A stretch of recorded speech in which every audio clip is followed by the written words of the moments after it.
how to create a dirty lens effect in Unreal Engine 5. And I play this sequencer. You can see we have this animation now. And I open this one, and you can see we have the nice dirty lens effect in our scene. I think this effect is better than before. So let's start it. And I will close this one. And the next thing I'm gonna do is the post-process volume.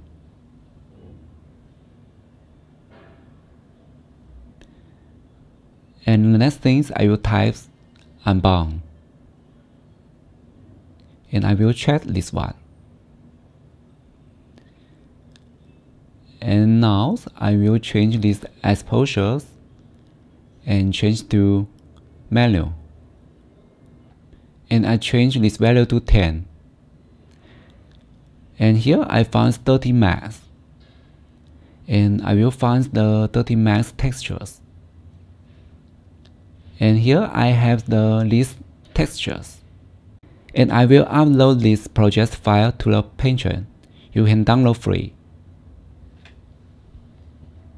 And I will set this texture to here. And I will change this value. Yeah, you can see we have the nice dirty lens effect. Yeah, that's it. I hope this video is useful to you.